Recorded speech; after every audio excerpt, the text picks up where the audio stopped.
നമസ്കാരം.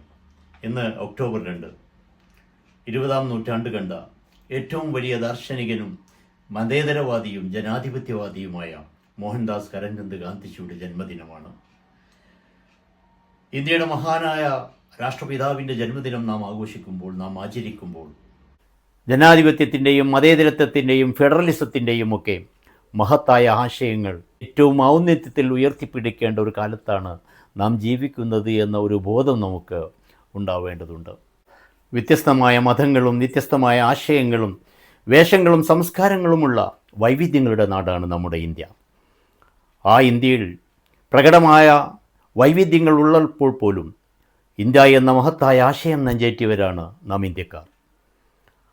ആ ഏകത്വത്തിൽ വിള്ളലേൽപ്പിക്കുന്ന ദുശക്തികൾ അവരുടെ പ്രവർത്തനങ്ങളിലൂടെ, അവരുടെ പ്രചരണങ്ങളിലൂടെ അതിന് വിള്ളലേൽപ്പിക്കുന്ന സമയത്ത് നാം കൃത്യമായി ഗാന്ധിജിയിലേക്ക് മടങ്ങേണ്ടതുണ്ട്. ഒരു പൂർണ്ണനായ ഹിന്ദുവായി ജീവിക്കുമ്പോഴും മറ്റു മതങ്ങളെ ആദരിക്കുകയും അവരുടെ അവകാശങ്ങൾക്ക് വേണ്ടി വാദിക്കുകയും പോരാടുകയും ചെയ്ത ആ മഹാത്മാവിലേക്ക് നാം മടങ്ങേണ്ട ഒരു കാലഘട്ടത്തിലാണ് നാം ജീവിക്കുന്നത്. 1947 ആഗസ്റ്റ് 14 അർദ്ധരാത്രി ബ്രിട്ടീഷുകാരൻ്റെ യൂണിയൻ ജാക്ക് പതാക താഴ്ത്തിക്കെട്ടി ഇന്ത്യയുടെ മഹത്തായ ത്രിവർണ്ണ പതാക ഉയർത്തിക്കൊണ്ട് ഇന്ത്യയിലെ ജനങ്ങൾ ആനന്ദ നൃത്തമാടുമ്പോൾ അതിന് കാരണക്കാരനായ മഹാത്മാവൻ ഡൽഹിയുടെ പരിസരത്ത് പോലും ഉണ്ടായിരുന്നില്ല. അദ്ദേഹം വിദൂര ഗ്രാമങ്ങളിൽ പോയിക്കൊണ്ട് ഹിന്ദുവും മുസ്ലിമും തമ്മിൽ പ്രശ്നങ്ങളുണ്ടാക്കുകയും അവിടെ മതകലഹങ്ങളുണ്ടാക്കുകയും ക്ഷുദ്രശക്തികൾ അതിൽ പ്രവർത്തിക്കുകയും ചെയ്യുന്ന സ്ഥലത്ത് പോയിട്ട് സമാധാനമുണ്ടാക്കുവാനും അവർ തമ്മിൽ രമ്യതയിലാക്കുവാനും പാടുപെടുകയായിരുന്നു ആ മഹാനുഭാവൻ. ആ മഹാനുഭാവൻ്റെ, ആ മതേതരവാദിയുടെ ഹൃദയത്തിലേക്കാണ്, ആ സവിധത്തിലേക്കാണ് ഓരോ ഇന്ത്യക്കാരനും ഇന്ന് മടങ്ങേണ്ടത് എന്ന്. അദ്ദേഹം അങ്ങ് വിദൂര ഗ്രാമങ്ങളിൽ ഹിന്ദുവും മുസ്ലിങ്ങളും പരസ്പരം കലഹിച്ചു കൊണ്ടിരിക്കുന്ന ഗ്രാമങ്ങളിൽ നഗ്നപാതനായി നടന്നു പോയിക്കൊണ്ട് അത് തീർക്കുവാനും സമാധാനത്തിൻ്റെ അന്തരീക്ഷം ഉണ്ടാക്കുവാനും പാടുപെടുകയായിരുന്നു. ആ മതേതരവാദിയുടെ സവിധത്തിലേക്കാണ് ഇന്ന് നാം മടങ്ങേണ്ടത്. ലോകം ഗാന്ധിജിയെയും അദ്ദേഹത്തിൻ്റെ ആശയങ്ങളെയും ആദരിച്ചു കൊണ്ടിരിക്കുമ്പോൾ നാം ഇന്ത്യക്കാർ അതറിയാതെ പോവുകയാണ്.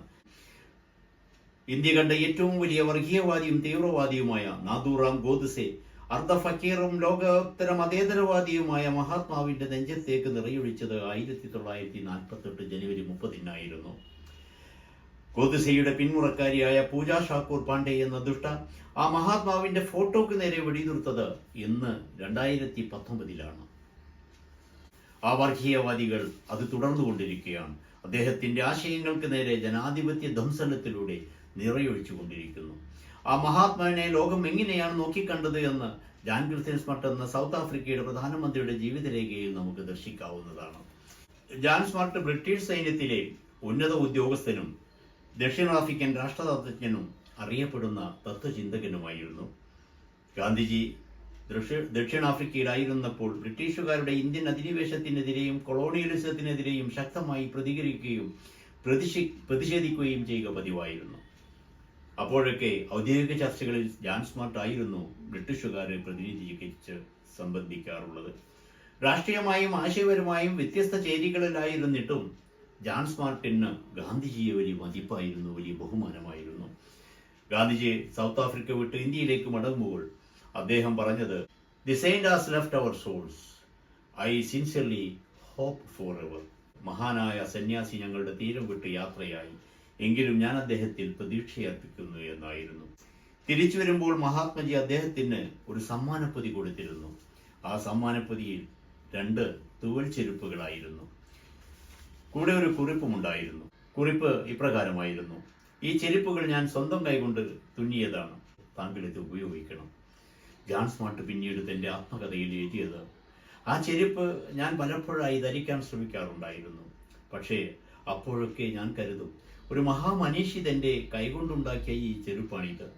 അതിൽ എൻ്റെ പാദം വെക്കുന്നത് അനാദരവാകുകയില്ലേ?" അദ്ദേഹം ഒരിക്കലും അത് ധരിച്ചില്ല.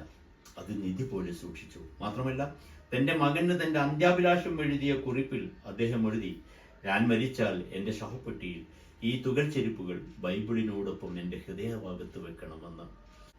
സഹോദരന്മാരെ, എത്രമാത്രം മഹോന്നതനായ ഒരു വ്യക്തിത്വമായിരുന്നു മഹാത്മജി. അദ്ദേഹം ഒരു വലിയ ദാർശനികനായിരുന്നു. അദ്ദേഹം മഹാനായ ഒരു ജനാധിപത്യവാദിയായിരുന്നു. മതേതരത്വത്തിന്റെ ധ്വജവാഹകനായിരുന്നു അദ്ദേഹം. ആ മഹാനുഭാവന്റെ ആശയാദർശങ്ങൾക്ക് വേണ്ടി, ഇന്ത്യ എന്ന മഹത്തായ ആശയത്തിന് വേണ്ടി നമുക്കൊന്നിച്ച് പ്രവർത്തിക്കാം. ജയ് ഹിന്ദ്.